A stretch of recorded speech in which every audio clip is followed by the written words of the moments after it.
Whether you're trying to improve your health, learn a new skill, or become a better person, any change from who you are now to who you want to become can be challenging, overwhelming, difficult, daunting. So in this video, I'm going to tell you the 3 simple steps that can move you towards your goals with more ease and success.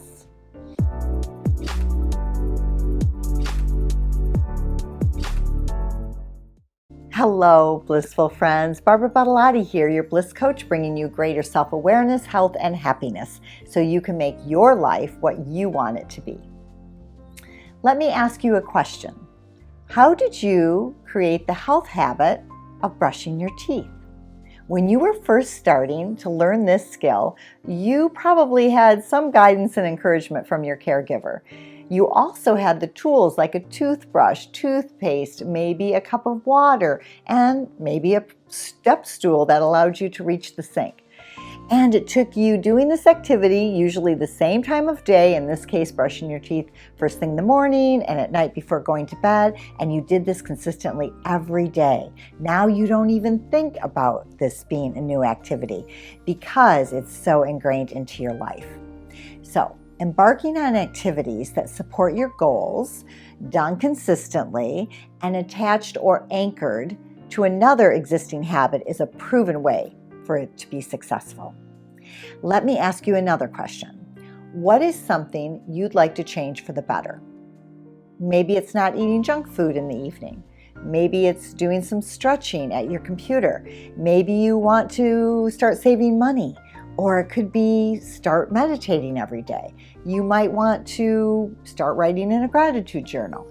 Whatever it is, be clear and honest why you want this new activity or goal in your life.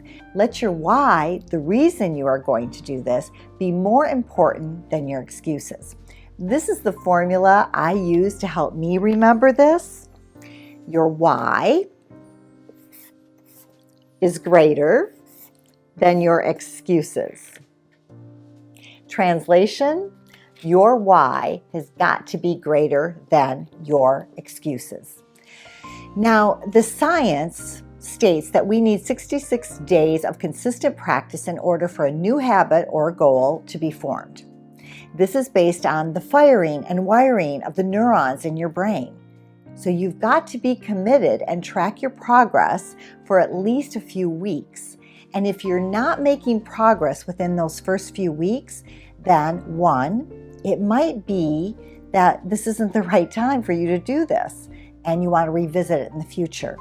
Or 2, it may be too big of a goal and you need to break it down into smaller goals. Or maybe your heart really isn't in it or your mindset isn't in the right place.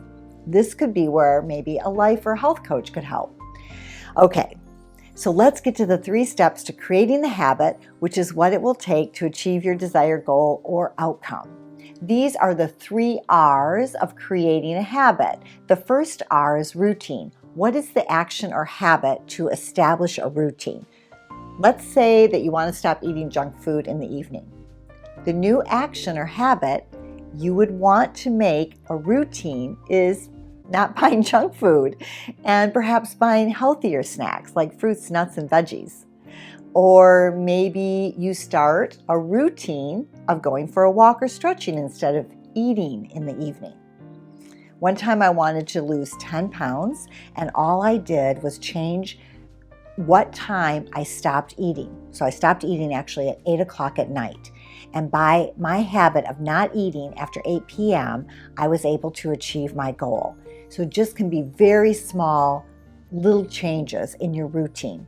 And instead, what I did instead of eating was I went for that walk in the evening after 8 o'clock. Number 2, the second R is the reminder. What is the trigger or reminder that you can associate with that new desired habit or goal? Let's say again that you want to stop eating junk food late at night. Maybe the association of the habit is watching TV. So you could change your routine, like I did, and go for a walk instead of watching TV. That could be the association. Or maybe when you're watching TV, the association is that you'll have a bowl of fresh fruit or nuts next to the TV. Let's say that maybe you want to start taking a walk in the morning. Remember your why, which could be boosting your metabolism, wanting to get some fresh air first thing, or even being in that sunlight, hearing the birds chirping, and starting your day off for a positive note. Those could be some of the whys that you want to do. The reminder or trigger could be putting your shoes near the bed so that when you wake up in the morning, it will remind you that you're going for a walk in the morning. Number 3, the final R is the reward. What will be your reward or benefit from partaking in that action? Besides the benefits you'll derive and the confidence you'll build, it is always smart to reinforce a positive with some sort of reward. So that morning walk may be treating yourself to a pedicure. Maybe when you've gone for a week without eating late at night, you go out for a special meal. You get the idea. So I'd love to hear what you'll be improving on, why you want this, and what are your 3 R's: routine, remember or reminder, and what is the reward that you will be doing. And if you go ahead and send me a comment, I draw names for people to attend the BeWell retreats. So I would love to be able to draw your name as well. So be sure and tell me, what is that tiny habit you'll be taking action on? And how is it going to change your life for the better? If you like my video, please like it, share it. I would love for you to subscribe and click on the notification bell so you'll receive more ways to live blissful. Barbara Badolati, see you next time.